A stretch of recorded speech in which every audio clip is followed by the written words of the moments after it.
while for the rest of the world, 2021 definitely was a year that existed among other years. For the anime community, this year was blessed with some of the best anime airing in recent years. Ranking of Kings surprising everyone with its different art style and story. The so-awaited Komi-san adaptation, Mushoku Tensei proving that there is still some hope for isekai. At least I think, since I did not watch it since it was an isekai. But I will someday. Maybe. And so many more incredible shows. But like Light and Darkness, where exists good stuff, also exists bad stuff. After seeing the massive meme that X-Arm became at the beginning of the year, I started to have this question forming in my mind. Is this hot garbage an exception? Or perhaps every season and every year we have something this terrible, but this one just happened to become a hot topic because a certain big shot talking about it. Maybe there are even worse ones they are just not talking about. Good anime is something that people like to discuss. Bad ones are either turning into jokes and get memed into oblivion, or are just completely blurred out of the collective weeb memory. So I decided to find it by myself. The worst anime of the year. But how to find that? The worst anime for everyone can change, we all have different tastes after all. But I wanted exact data, not just a speculation. Or like the elitist people like to say, I wanted to find what was objectively trash. The first thing someone would say to this is, oh, just look at their ranking in Mahou or something like that, dude. And yes, while the ranking is a precious factor to use, it just didn't feel like it was enough. I even started to question if the Mahou ranking would be completely trustworthy. You know, thanks to certain fanbases downvoting stuff on purpose, I wanted more info to compare so that I could reach a precise answer. In resume, I needed more numbers to look at. And like that, I started to come up with my formula to determine the worst and consequently the best animes of the year. Now, gather around my friends, Teacher Wiki will explain how this madness will work. BOSH!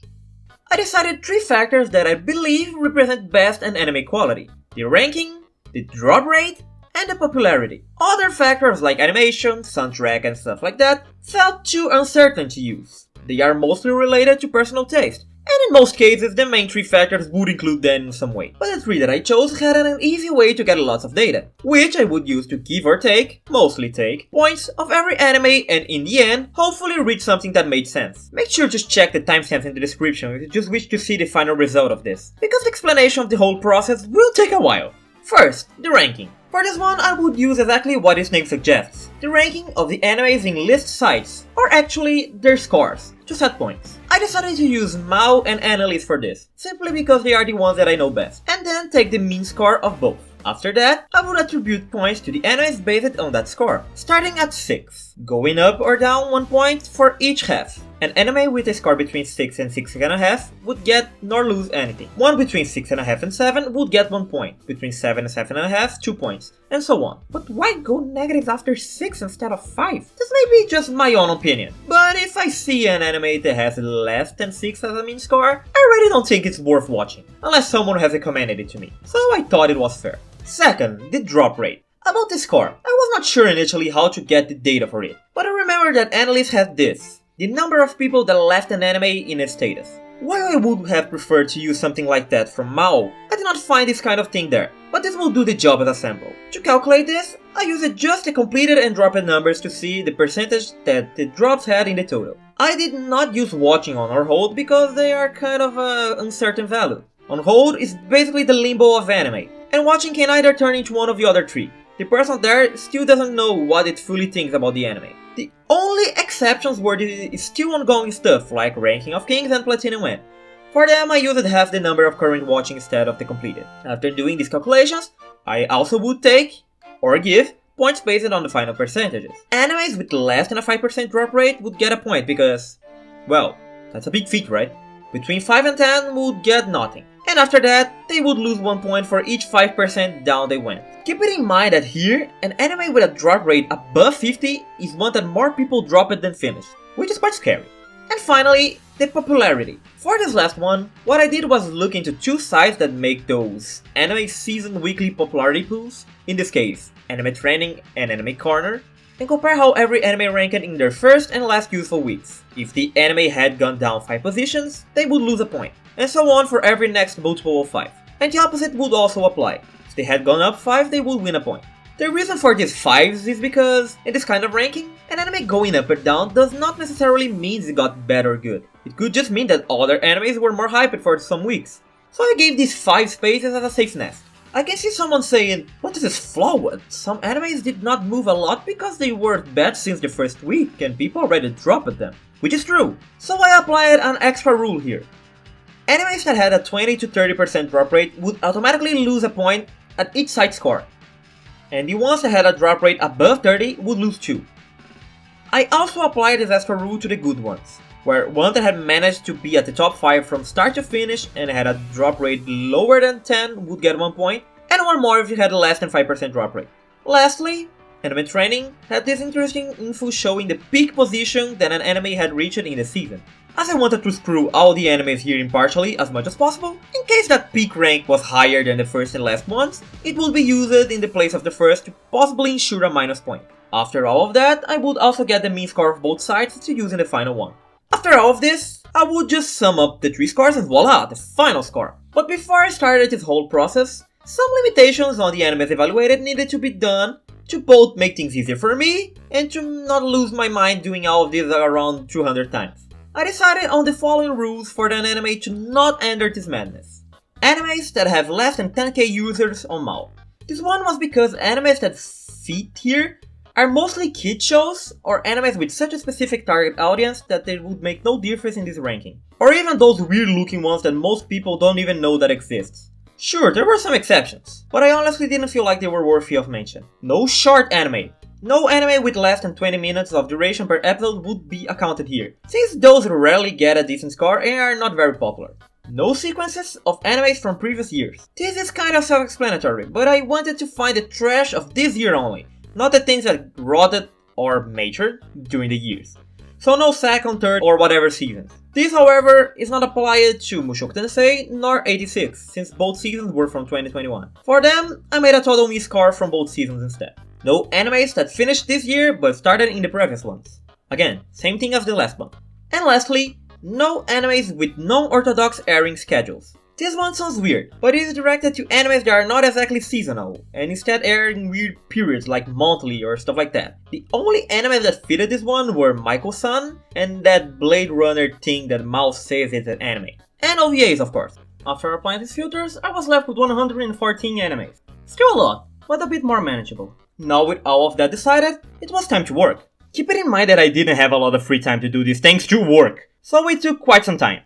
I went in all of the 4 sites, got all the info needed, realized that I was not smart enough to remember everything, swallowed my pride, started using a spreadsheet that I absolutely hate to use since college, made all the math for the drop rate, realized that I could just have made a function in the spreadsheet to do all these calculations for me instead of wasting 10 hours of my life, decided to create said functions to add the scores and not waste more time, realized that I didn't remember how to make these functions and wasted more time on that, created abominations, but that could do the job, and after all of that, it was done. Here we have the hellish spreadsheet in all of its glory, with all the necessary data of 114 animes.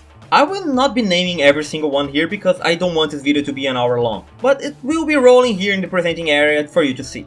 Something interesting to note is that there were a lot of ties. Even with more than 100 animes, the lowest position was 44. Does this mean that all the shows they are tied are equally good or bad? Of course not, they all have their pros and cons. But it is curious to see how stuff like Sony Boy, the one elitist anime of the year, can tie with 2 isekai-ish animes if we take into account more than just their rankings. But before looking at that, since doing all of this also gave me the best animes of the year, let's quickly look at them. The first place was Ranking of Kings. It was the second place in ranking and the first in drop rate. But the reason that made it beat the second place was the massive burst in popularity that it got after the first episodes. Was this thanks to its own merits, or was it thanks to popular figures, especially Giga indirectly promoting it? Honestly, I feel it's probably both. The second place was a tie between Mushoku Tensei and Odd Taxi, but that only because I united both seasons of Mushoku Tensei, otherwise the second season would be here alone. Odd Taxi also would have gotten a chance to claim first place, had its popularity peak not happened only after the anime finished. But it still managed to tie with the big hype god of the year, and that's a great feat by itself. It shows that the popular anime of the seasons are not always the best ones airing, as also proven by both 3rd and 5th places. Tsukimichi and To My Joy Iraten both didn't have an amazing ranking score, but had surprisingly low drop rates, and got the final score boosted also thanks to the popularity points, managing to beat Vivi and tie with Tokyo Revengers, respectively. Oh, and I have a quick review in the 10 if you're curious about it. After these, most of the remaining top 10 were mostly the popular one expected to be here, with only the 10th position containing a lot of ties of popular shows with more niche stuff. And after that, lots and lots of ties, as you can see. Now, let's look at the creme de la creme, the main cast of this video, the absolute dumpster fire of 2021. As the top 10 worst, since we are doing top 10s already, 16 shows reached at this point, but only the 10th and 8th positions had ties. Also, there are some interesting similarities and mostly all of them share. Except for one, all of them had a drop rate above 40%. The only other one that reached this high was the Dragon House one, and it ranked 11th. Also, most of them were animes that were dropped since episode 1, as their popularity ranking mostly didn't move at all during the season, with only 3 of them having a significant drop in later weeks. Lastly, I've only watched one of these 16 anime, so I had to do a quick look at their first episode and some reviews to understand why they were here. But that's enough talk. Allow me to present to you the absolute worst animes of 2021. In 10th place, there were 5 animes. A vampire idol Ikemen band showdown clearly made for a specific Fujoshi subgroup, Chinese warlords, cowboys and naked dudes that turn into mecha Power Rangers stuck in a wall, fairy Ikemen Mahou Shoujo hosts. What, a girls soccer anime? No really, that's it. The main problem with this one seems to be weird pacing and a lack of adaptation capacity, as the manga apparently is way superior coming from the same person that made Your Lie in April. And finally, the only one that I've watched. The detective is already dead. This one was a big surprise. It was the only anime here to have a drop rate below 40%, but it also was the only anime that started as one of the most popular anime of this season that had a drop rate above 30%. I joked about this anime in my video about the summer season of 2021, but its plot went down the drain with all the paranormal bullshit and weird storytelling. Enough to make it tie with 3 weird shows that were a terrible amalgamation of genres and a poorly adapted soccer anime. In 9th place, an original anime about a revenge story taking place in a steampunk Japan with monsters that live in the shadows made from innocent people, with an interesting and pretty art style, kind of like Demon Slayer. Apparently, the plot gets all over the place and the anime overuses a bunch of cliches along with inconsistent characters and an unsatisfying ending. A shame really, the first episode seemed to have potential. 8th place is the last tie between 3 animes. A mecha anime that seems to mix the Darling the Frank's plot of aliens and almost extinct humanity hidden in shelters with Inazuma 11 characters, while having an extremely unfitting CG during every fight scene. A mobile game promo made in 2.5D CG about some kids gaining powers and fighting emotion-based monsters in distorted dimensions. And I shit you not, another 2.5D CG anime about kids fighting monsters in techno suits while the protagonist wishes to be a hero of justice. Oh, and just the main characters are made in CG. Others are drawn, yes, like X-Arm. But this one at least merges well and is decently animated. So yeah, I feel like I saw the same anime 3 times here. They all share the same points of kids fighting supernatural beings with robots/powers they got out of nowhere that somehow are related to their background, and all on CG. This tie made complete sense. 7th place, post-apocalyptic isekai battle suit girls. This is a spin-off of a mecha anime called Danboru Senki, which I never watched. But from what I understood, the girls incarnate the robots from the original series to fight against some kind of alien invasion. Seemingly, the problem here lies in starting with a real slow pacing, sudden transitions between serious and comedic scenes not allowing any of the two to be decent, static animation, and some people complaining about the CG. But the CG was actually quite decent, especially if compared with all the other CG there is in this top 10. And now stuff starts to get good. We enter the anime that had more drops than finishes. 6. My deep insanity reading reviews of bad shows. A mixed media series of anime, manga, and an original game by Square Enix. Fun fact, I was going to watch this one, because two Hololive girls I like made the intro song for the game. The major problem here seems to be the plot. Since this is a mixed media series, not everything is clear just from the anime. And the anime seems to have been the one left with the worst parts, as it's just a generic protagonist exploring a mating abyss-like dungeon, not learning anything relevant to the main plot, while everything else happens in the background. 5th, Psychedelic Magical Gang Wars. An anime adaptation by Studio GoHands. Ah yeah, Studio GoHands. I hate you. The problem of this thing lies in its disturbing 3D movements and camera angles, a plot that exists, and a shit ton of characters that are there only to move the non-existing plot, which is everything GoHands always does wrong anyway. Fourth, Bin Meguka is Suffering, Part 27. A Mahou Shoujo anime spin-off of a 2017 game. Their first episode was all over the place, it didn't make much sense, but it didn't seem that bad.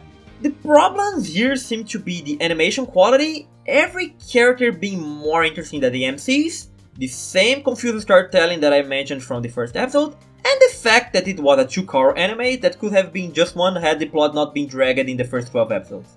Third, the Mayor of Bronze title goes to Scarlet Nexus, an anime based on a JRPG game. This show was the first of all of these that didn't have a single good review on Mahou and was the second highest in drop rate.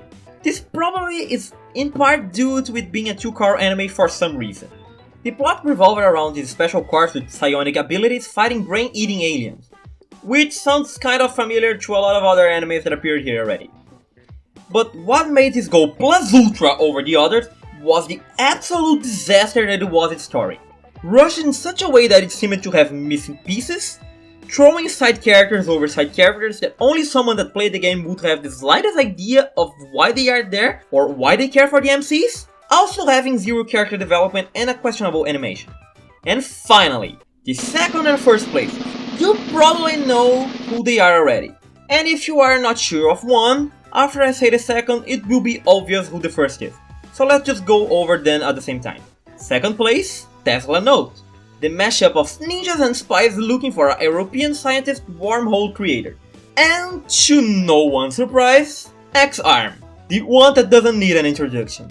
These two were, as a Brazilian saying goes, flower of the same sack. One and the same terrible curse cast upon this world, disgracing anything that anime production means to its core. They are a combination of every possible aspect of an anime done wrong, be it visual, sound or story-wise. Their only redeeming quality is that they are so horrifying that it is almost comical, and one can end up laughing out of despair watching as their brain cells slowly deteriorate. X-Arm had the highest drop rate, the lowest ranking in both sides, just not having an even lower score because for some reason people that voted on its popularity made it go up. Probably the poor souls that had their brains molded into CGI and ascended to the true 3D dimension.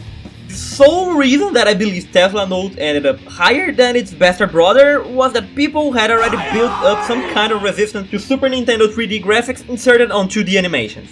And frankly, the CGI was a little bit better than X-Arm, but that is more of an obligation than an actual merit.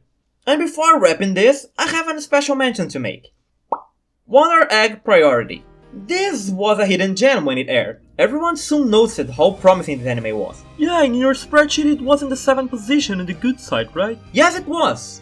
Taking into account only the first 12 episodes. The OVA, or its 13th episode, had a mean ranking score of 5.09, lower than every anime other than Tesla Note and X-Arm. And while most OVAs doesn't have the greatest scores, this one was present in more people's lists than any of the other top 10 was, with around 20% of the members that had the original one in their lists. So it was not just a few people that gave it that score. The only reason it was not inside the main top 10 was that I had no logical way of concluding how many people might have not watched it because they heard it was bad, or if they just forgot to watch because it is an OVA, and because there was no popularity pool for it. But had I found a way to join its score with the main anime, it could possibly have ended up not in the good top 10. But how it turned out that bad? It was a mix of an incompetent scheduling, lack of fundamental explanation over main topics, and adding up even more questions at the last second that never will be answered. Truly, truly disappointing. After all of this, what can we conclude? First, that game-inspired animes should be avoided at all costs. Jesus Christ, almost everything in this top 10 was a game. Second, X-Arm was indeed the worst possible thing to be created last year, not just a meme. But it was also not an exception. The top 4 worst consisted of animes from each season, all with ridiculously high drop rates, and even the top 10 was curiously balanced in that regard, so there was no such thing as a worst season. All were equally terrible. But really, It shows that every anime season has its own terrible offspring that should probably remain forgotten in the depths. Even the current season probably has its own X-Arm. And third, and maybe the most important, Redo of the Healer not being mentioned once in this whole video shows the absolute state of the otaku community last year. You filthy degenerates. This concludes this video. Remember to share this, like and sub, because god this took time to make. Tell me in the comments if you have any ideas of how to improve this point system. Who knows, maybe I can do this again next year. I'm Wiki and I hope to see you next time. Bye! God, I need to wash my eyes with bleach to see all of that CG.